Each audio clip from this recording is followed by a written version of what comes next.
Asistimos a un encuentro poco habitual. Algunos de los reunidos quieren preservar su identidad ante la cámara. Casi un centenar de personas, venidas de toda España, celebran una atenida o reunión masónica. Pero hoy es especial. Se elige al gran maestro de la Gran Logia Simbólica Española, una de las dos principales organizaciones masónicas que hay en nuestro país.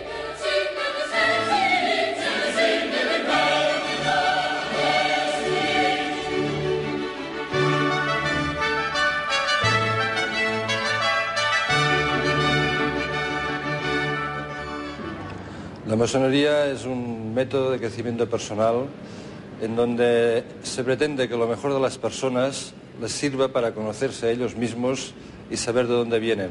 También el método consiste en reunirse todas las personas y buscar las partes positivas de ellas, no las partes negativas, para unirlos y conseguir la meta común de ser más libres, justos y tolerantes. Jordi Farrerons, reportero gráfico de 55 años y con más de 20 en la masonería, recibe el testigo de Ascensión Tejerina, la primera mujer que durante 6 años ha presidido una organización masónica en España. Sonríe cuando le preguntamos qué es ser masona. Es asumir un compromiso con mi propia vida y asumir un compromiso con la gente que me rodea, trabajar porque las personas alcancen mayores cuotas de felicidad, porque de esa forma yo también voy a ser más feliz. El encuentro es festivo. A la atenida también asisten invitados de otros países. Todos se consideran hermanos. La masonería defiende la fraternidad universal. ¿Qué poder tiene la masonería? El poder de la palabra y el poder de discutir para el bien común. Este es el poder que tenemos. No pretendemos tener un poder económico, sino todo lo contrario, sino participar en la sociedad para favorecerla y ayudarla a mejorar. Los masones españoles son pocos, no llegan a los 3.500. Su número y su fuerza intensa en la Segunda República se perdieron con el estallido de la Guerra Civil. Es normal que sea desconocida en España, ya que la persecución que se hizo de ella y la aniquilación y que se hizo de hermanos fusilándolos e incluso teniendo que salir exiliados, pues hizo que en el suelo español no quedara ningún masón. Esto lo podemos ver claramente si la comparamos con países totalmente democráticos como Francia, Inglaterra, Italia, donde la masonería está totalmente consolidada y todo el mundo sabe lo que es, ¿no? Es un daño que nos ha hecho el franquismo y que ahora tenemos que salir a la calle a explicar qué es lo que somos, ¿no? Legalizados en 1978, los masones españoles buscan su sitio. Pero tras largos años de persecución aparecen divididos y en algunas cuestiones no bien avenidos.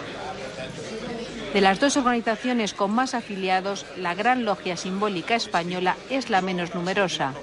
Reúne a unos 400 miembros. Se define como liberal, adogmática y defensora de la libertad de conciencia. En la Gran Logia Simbólica Española no es obligatorio tener que creer en un Dios revelado ni en la inmortalidad del alma. Y tampoco es necesario y tampoco se impide de que entre la mujer. Nosotros creemos que la mujer está en igualdad, igual que el hombre, y por tanto creemos de que la masonería tiene que ser para todas las personas, indistintamente del sexo. Es sábado. Todo parece indicar que varios miembros de la Gran Logia de España también van a celebrar una atenida.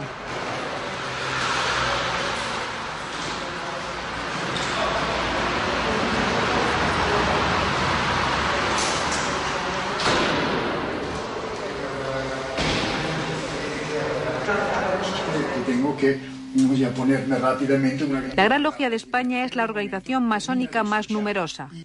Cuenta con unos 2.500 afiliados. Según sus miembros, representa a la verdadera y antigua masonería. Después se leen las aprobaciones y el taller vota la aceptación o no la aceptación. Sí, tan interesante creo que también en una logia como la nuestra tenemos no solo españoles, sino alemanes, libaneses, egipcios. Es la más numerosa porque es la regular. Esto acostumbra a pasar en todas partes.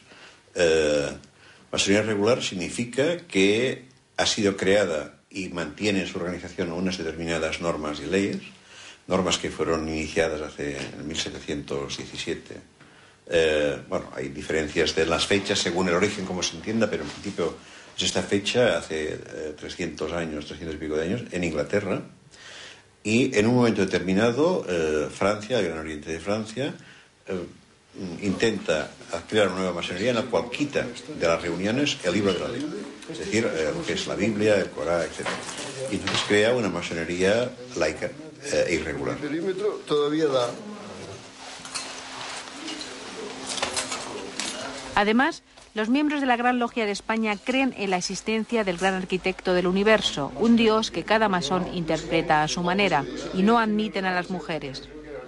Tiene también una sensibilidad muy espiritual. Y esto es algo que hay que transmitir a las personas que no saben lo que es la masonería. Yo creo sinceramente que, estando relativamente solucionado el tema, porque no se impide a la mujer que entre en masonería, conozca masonería, mi opinión, y solamente mi opinión, hay temas más candentes y más preocupantes que el que una señora pueda estar o no en una asociación determinada, teniendo en cuenta que ella puede ejercer exactamente el derecho y la capacidad para aprender masonería en otra organización, no exclusivamente en la nuestra. José Carretero, el gran maestro de la Gran Logia de España, es también miembro del Gran Priorato de España, integrado en la misma organización. Son los masones que hoy se preparan para celebrar una tenida.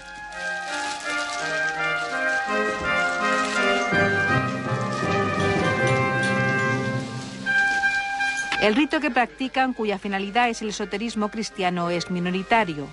No hay que confundirlos con los templarios, que no son masones. Y es que otra de las características de la masonería es la existencia de varios ritos. Cada masón elige aquel en el que se siente más cómodo, independiente de la organización a la que pertenezca. Pero en todos ellos hay que preparar el templo con sumo cuidado.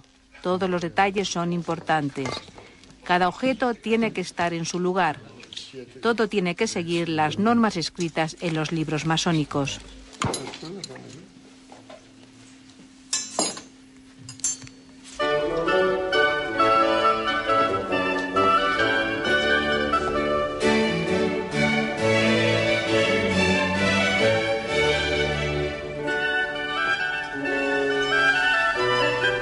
Además de ritos, en la masonería hay grados.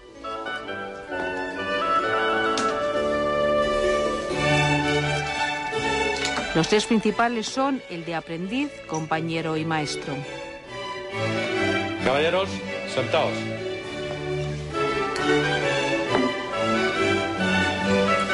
En esta tenida todos sus participantes son maestros.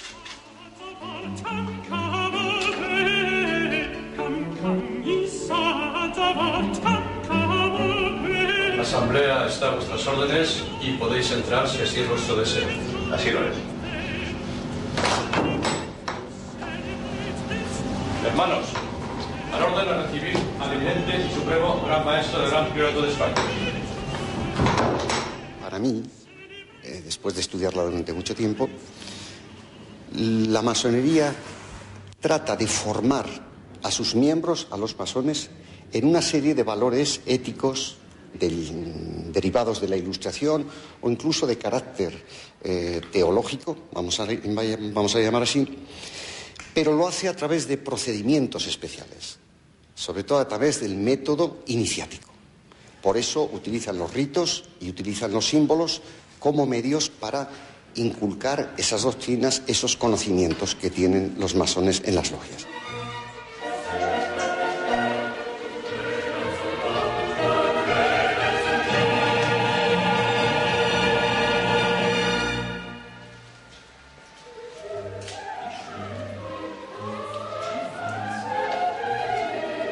En la Gran Logia Femenina de España forman parte todo tipo de mujeres. No hay un perfil en concreto. El único requisito que se le pide a una mujer para poder pedir la iniciación en la masonería femenina de España es que sea una persona recta y de buenas intenciones. Es decir, no se aceptan personas fanáticas y personas extremistas de ningún tipo, porque una de las características de la masonería es la tolerancia.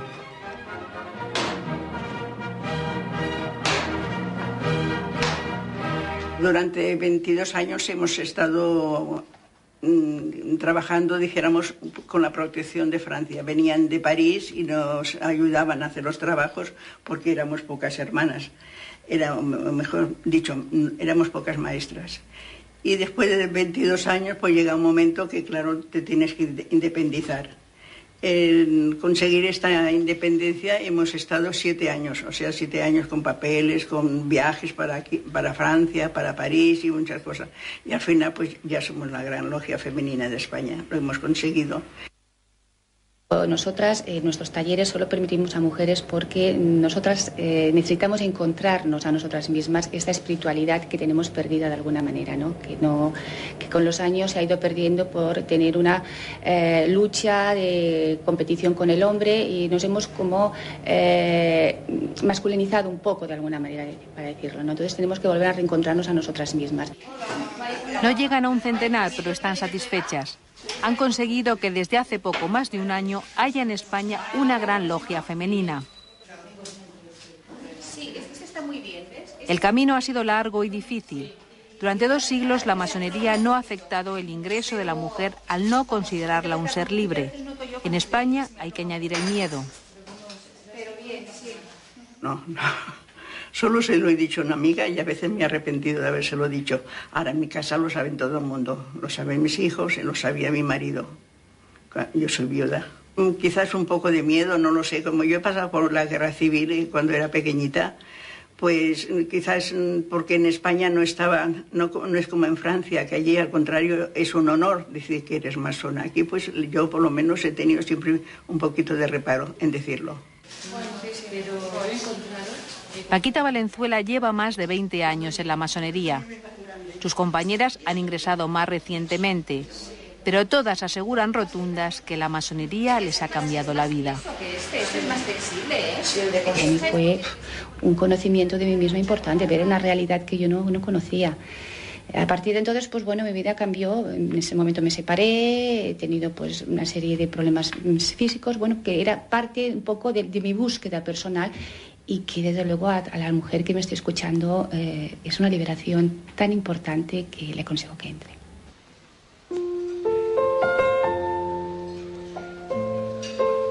El socialista Jerónimo Saavedra lleva más de 30 años en la vida pública y 17 en la masonería. 2 veces presidente de la Comunidad Canaria, ministro de Administraciones Públicas y posteriormente de Educación y Ciencia, diputado y senador, mientras estuvo en primera línea de la vida política mantuvo con discreción su pertenencia a la masonería. El año 89 me propusieron la incorporación y cómo querían hacerlo, con garantías de secreto porque parece que todavía pervivía la imagen negativa y de rechazo y que podía influir negativamente para los que estábamos en la vida pública. El conocerse tal dato, pues mi incorporación se celebró en un templo en Lisboa. Y ahí fue un grupo de hermanos de la península, de distintos lugares de la península, y tuvo lugar el acto de iniciación en una logia en Lisboa. Los prejuicios eran muy fuertes todavía y todavía quedan en la España de los años 90. Yo probablemente porque no sabía si eso iba a ser valorado positivamente o negativamente en mi carrera política. Seamos sinceros, ¿no? Jerónimo Saavedra dice que ahora las circunstancias han cambiado. Aún así, él es el único político en activo que se ha atrevido a admitir su pertenencia a la masonería. Sí. Yo conozco masones nacionalistas, masones conservadores y masones progresistas. Entonces, partiendo de esta limitación del número, que es corto, pues hay presencia. En parlamentos autonómicos me consta, y a nivel de ayuntamientos también, y yo creo que en la administración también es frecuente la presencia de masones, sobre todo personal técnico, cualificado, profesionales, y luego gente, hoy hablar ya de artesanos, pues hay que buscarlos con lupa, ¿no? Pero hay trabajadores no cualificados en la masonería. Son pocos y, según afirman los masones y los expertos consultados, su trabajo se limita al ámbito de lo privado. Aseguran que no tienen ninguna influencia ni en la vida política ni en la económica. Eso son todos los cuentos chinos, ¿no? Sí. Ni en España ni en el mundo, ¿eh? Ni en el mundo. Y eso que en Estados Unidos ha habido 16 presidentes masones, empezando por el primero, por Washington y Lincoln, por los primeros, ¿no? No, que va, en absoluto. Lo que pasa es que hay gente de influencia, hay gente con dinero, y evidentemente esas personas, si pueden hacer un favor a un amigo, lo hacen, pero esto lo harían aunque no fueran masones, pienso yo. Sin embargo, casos como el del exbanquero Mario Conde, condenado a 20 años de cárcel por apropiación indebida, falsedad y estafa en el caso Banesto, ha alimentado dudas y suspicacias sobre el poder real de la masonería.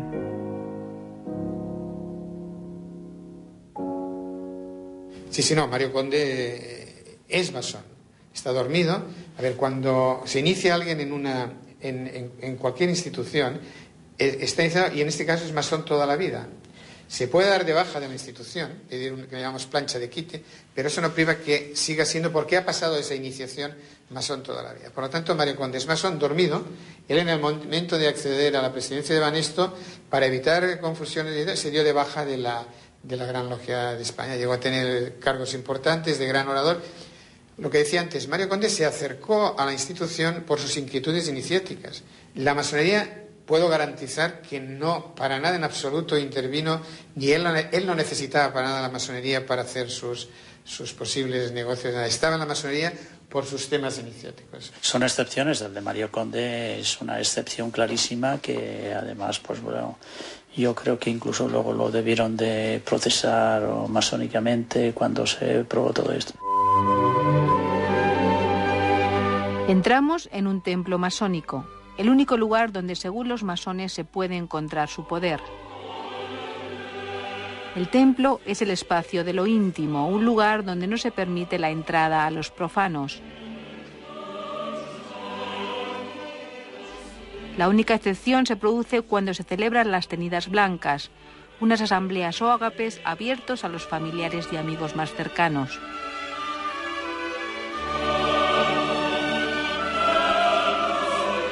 Estamos en un templo masónico que nosotros también le llamamos taller porque es donde trabajamos. Hemos dejado afuera el mundo profano, el mundo pro es fuera y fano es templo, fuera del templo, y hemos entrado en un mundo mágico que es donde los masones intentamos hacer evolucionar a nuestra especie, que es nuestra principal misión, en el mundo mágico e iniciático. Estamos llenos de simbolismo.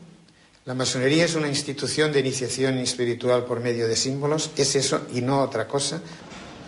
El suelo, como es característico en la masonería, es blanco y negro, es el yin y el yang, lo positivo y lo negativo, las dos fuerzas, el sol, la tierra, lo masculino, lo femenino, representa este gran dilema. En Oriente tenemos quizás la parte más importante del templo. En la parte superior está el delta con el tetragrama del nombre de Jehová. Debajo, la escuadra y el compás, dos de las luces de la masonería. La escuadra representa la rectitud y el compás la medida de las cosas. En Occidente nos pasaba que no teníamos sociedades iniciáticas, solo había la religión. La gente no podía acudir. En Oriente tenían solucionado el problema con los sufis, los lamaístas, los yogis, los faquires, cantidad de escuelas iniciáticas, y en Oriente no lo teníamos. Entonces, en Inglaterra, la Royal Society, una sociedad dedicada al mundo de la ciencia, tomó la masonería operativa y la pasó a especulativa, que somos nosotros.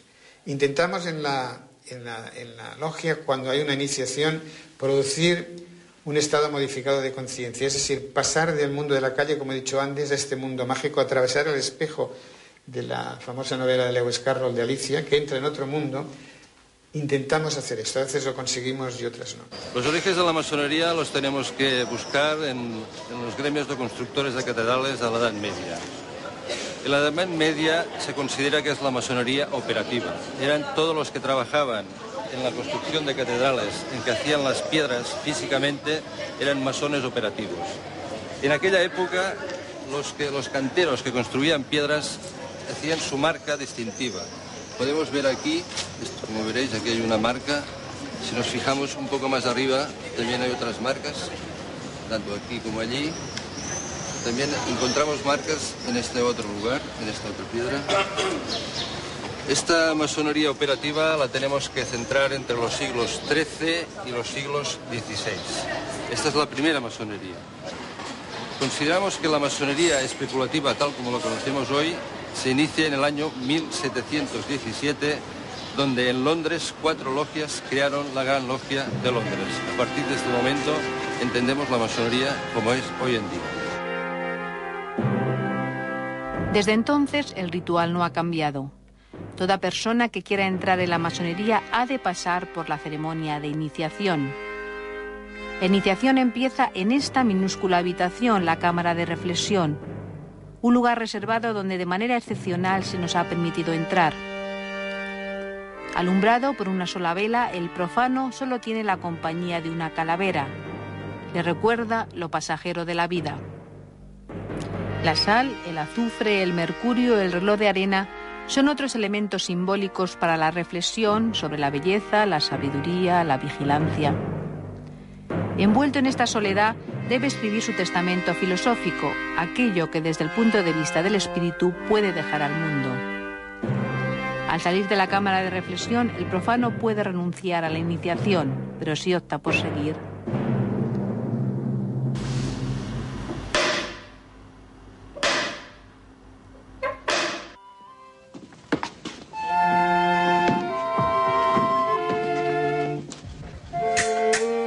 se reclama su entrada en el templo, donde debe pasar por otra serie de pruebas.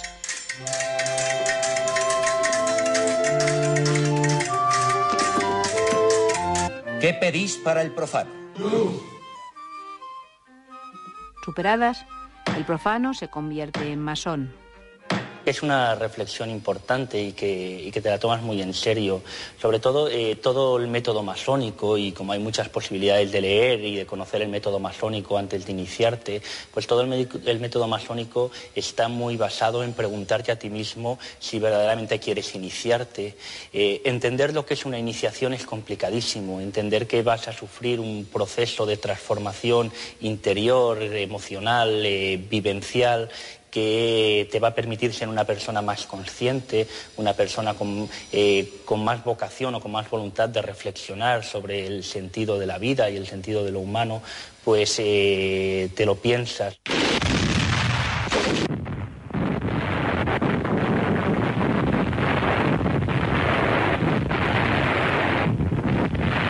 Cuando el levantamiento militar del 36... pues las tropas franquistas entraron en la línea ya el 17 de julio del 36. Y lo primero que hicieron fue reventar literalmente las logias masónicas, ¿no? Querida madre mía y hermanos, a sus 64 años, Arturo Martínez Holgado mantiene viva la memoria de los largos años de persecución franquista contra la masonería. De arma de fuego. La carta está siendo... Maestro masón de la línea de la Concepción en Cádiz, es el último eslabón de 4 generaciones de tradición masónica, republicana y liberal. Su padre y 3 de sus tíos fueron víctimas directas del franquismo. Creo que tendría 9 o 10 años. Abro un libro que, por cierto, teníamos muchos libros allá en casa, y se cae un papel doblado en 4, una hoja doblada en 4, y abro eso y era la condena a muerte de mi padre por el Tribunal de Represión de la Masonería y el Comunismo. Bueno, yo creo que fue el vuelco más brutal que mi corazón ha tenido, por lo menos por primera vez.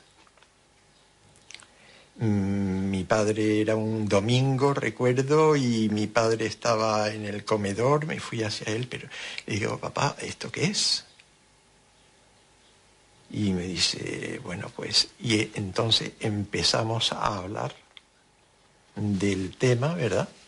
Y me estuvo comentando y le dije y le reproché, ¿por qué no me lo has comentado antes, no? Y me dijo literalmente, no quiero que nunca odies a ningún español. Durante la guerra, el mero hecho de ser masón era delito de muerte sin necesidad de proceso previo. Con los procesos de 1940 solamente les condenaban a 30 años de cárcel a los que tenían los grados masónicos superiores.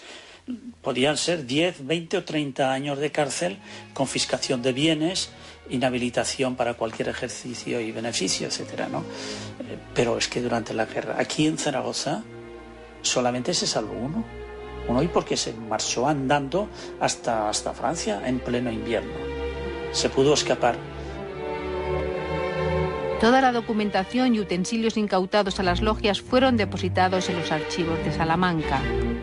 Sentencias de muerte, condenas, fichas y cientos de expedientes del siniestramente famoso Tribunal de Represión del Comunismo y la Masonería, que empezó a actuar en 1940. La obsesión de Franco no paró ahí. Con todos los objetos expoliados de los templos masónicos, el dictador ordenó la reproducción de esta logia. Con estos elementos él reconstruyó una logia a su ver y entender, ¿no? En la que introdujo todo lo que de tenebroso podía dar a la imagen popular de esta asociación, que están esas capuchas, unos hábitos negros que de hecho se usaban entonces. Lo que pasa es que como hoy día no lo usan, los masones creen que eso es mentira. Eso se usaba, en ciertas ceremonias las usaban, pero el tenerlo allí era una intencionalidad un tanto extraña, porque luego eso no se enseñaba a nadie, se ha empezado a enseñar ahora, y por lo tanto era una cosa que él tenía allí, que no se sabe exactamente, puesto que no se enseñaba, a no ser que se enseñara solamente a los de su entorno, para demostrar, mira qué malos eran estos, por lo tanto se merecen. Habla Su Excelencia el Jefe del Estado.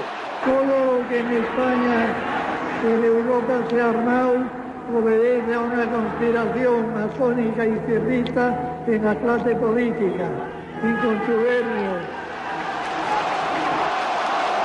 Era una sesión que yo creo que no se la creía él, pero que era muy útil de cara al graderío. Todas las dictaduras necesitan una especie de macho cabrío, por así decir, sobre el cual echar las culpas de todo lo que no funciona, de todos los males pasados, presentes y futuros. Tradicionalmente, los sectores totalitarios, de pensamiento totalitario, han condenado a la masonería. Bien sean sectores totalitarios de izquierdas o regímenes totalitarios de izquierdas, como Rusia, China, o bien regímenes totalitarios de derechas, como el sistema nazi, el sistema fascista. Salazar en Portugal hizo lo mismo, Franco en España, ya conocemos la persecución que estableció. Han pasado más de casi 70 años, ¿verdad? Y no se ha hecho justicia. Entre los descendientes de masones no hay rencor. Por lo menos en mí no lo hay. Pero hay un mal sabor de boca de ver que 3 generaciones y media después no se haya rehabilitado la imagen de ciudadanos ejemplares de toda España.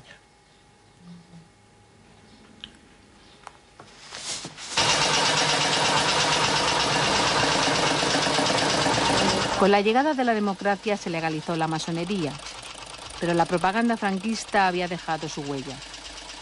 Nora Montaño confecciona regalías, las prendas que llevan los masones en sus tenidas. Recibe encargos de toda España.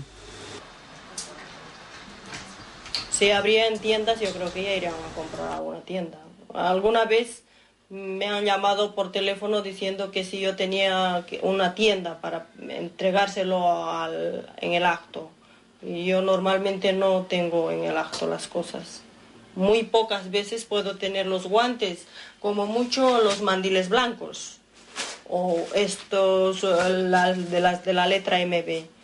Pero en España esto parece todavía impensable. Alfredo Piscoya, el marido de Nora, es masón. Esto facilita que pueda realizar su trabajo en su pequeño taller. He estado en muchos sitios y la venta, y inclusive los edificios masónicos están en plena calle, en pleno centro de las ciudades, y el mundo en que viven también lo acepta. Tienen miedo, creo yo, porque no se dejan ver.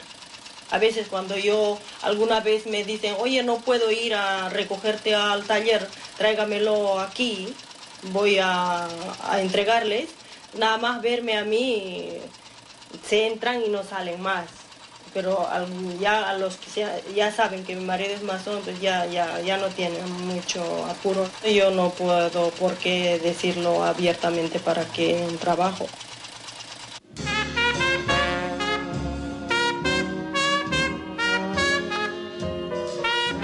Situada en pleno centro de Barcelona, la Biblioteca Pública Arús es, después de los archivos de Salamanca, el centro que atesora mayor número de fondos sobre la masonería de antes y de ahora.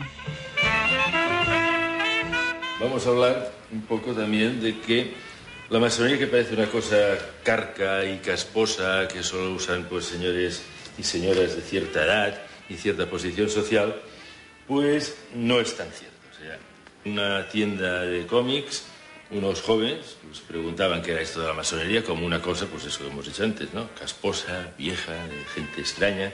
Vamos, dudaban incluso que existiera.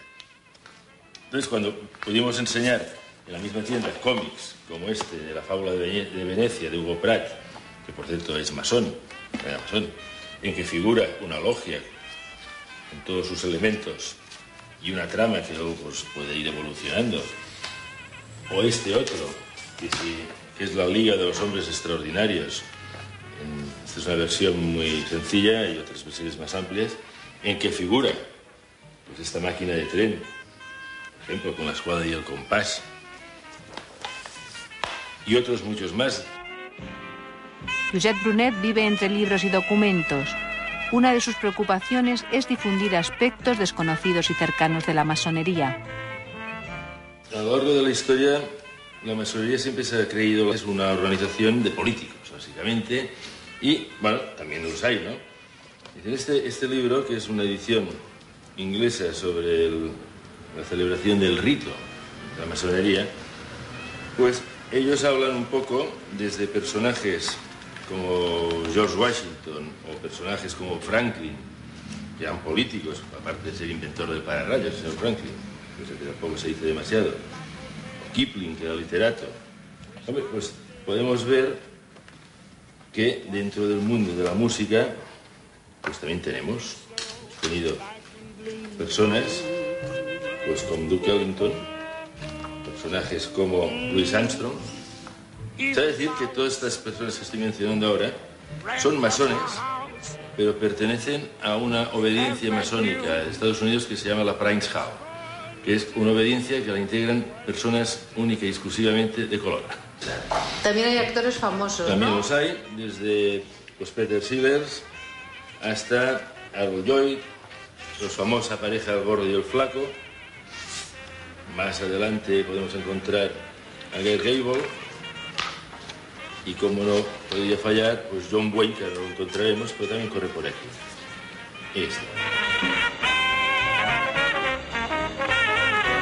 Santiago Castellà visita con frecuencia la Biblioteca Arús.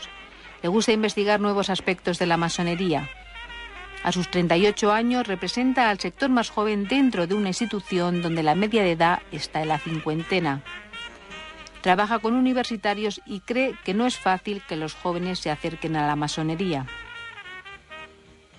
tenemos un importante problema de imagen por culpa nuestra. Es cierto que hay una gran culpa o que hay una parte de culpa por la imagen que durante muchos años se ha vendido a la masonería, pero también es cierto que no hemos sabido presentar una imagen moderna y que si visitáis cualquiera de nuestros templos, pues son templos excesivamente recargados que en una estética moderna pues pueden tener un toque kitsch o un punto friki, como diríamos ahora. Yo creo que deberíamos de modernizarnos en muchos aspectos, ¿no? Lo que pasa es que teniendo mucho cuidado, porque creo que la esencia, el fondo de la masonería, su sentido, eso no podrá modificarse nunca porque está basado en la forma de ser ontológicamente del hombre y por lo tanto el hombre ha sido ayer, es hoy y seguirá siendo mañana el mismo, ¿no? Pero hay cosas que sí habría que modificar en masonería, quizás todo ese sistema del siglo XVII, XVIII, más barroco, pues ponerlo más actual a nuestros días y por supuesto el que no se cuestione nunca el que la mujer pueda estar o no estar dentro de nuestra organización. En la masonería regular, desde el origen, hay como lema que pueden entrar solamente hombres. La masonería en este sentido es muy conservadora. Una de las leyes que hay, o los lamas, dice que no se pueden cambiar los anteriores lamas, es decir, hay una serie de normas y que el último es que no se pueden cambiar. Y la mujer, hay que entender que esto se inició en un siglo que, bueno, es que por tener no tenía ni derecho a voto.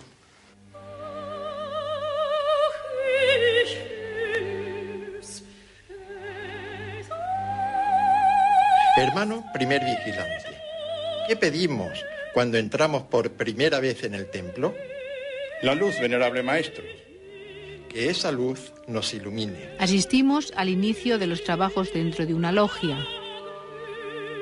En la masonería todo es rito, pero también debate. Y una de las opiniones más generalizadas es la necesidad de que la masonería se abra a la sociedad. Pero hay aspectos que para los masones corresponden al terreno de lo interno.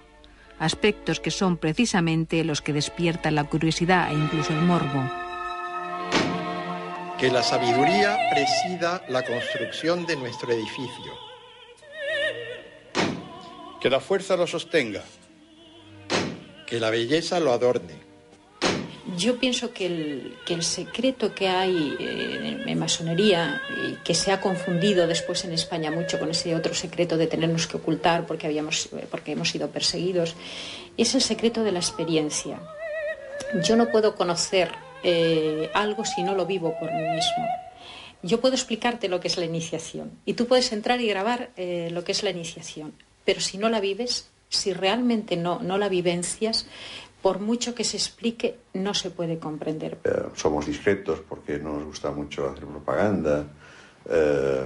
Creemos que lo que hacemos funciona mejor si se hace sin grandes alaracas, pero en absoluto somos secretos.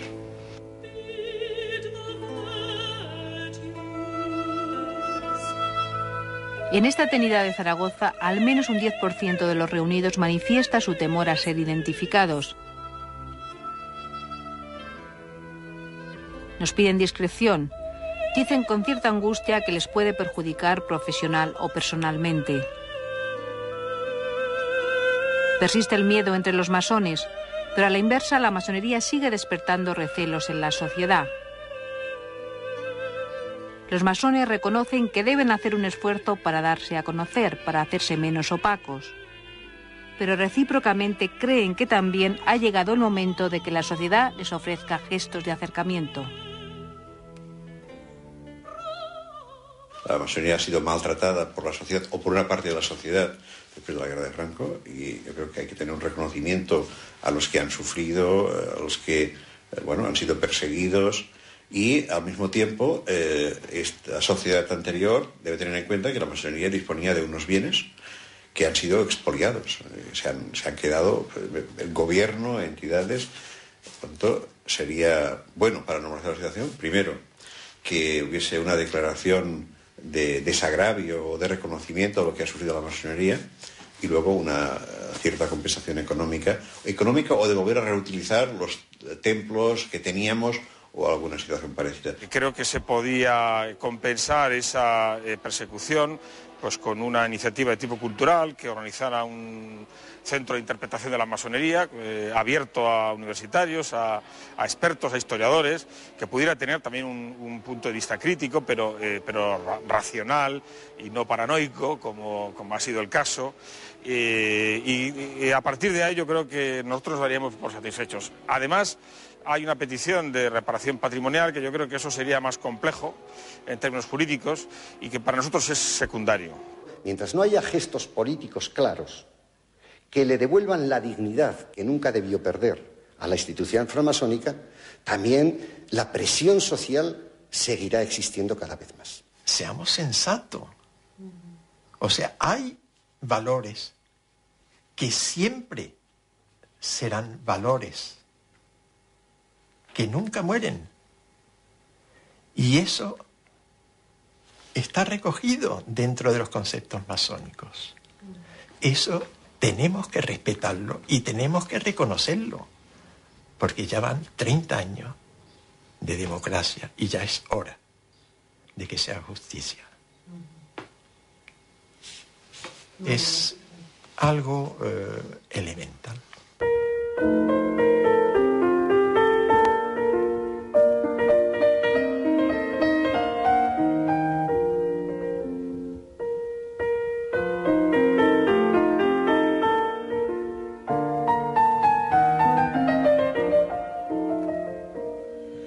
Dir einen neuen Grade, dir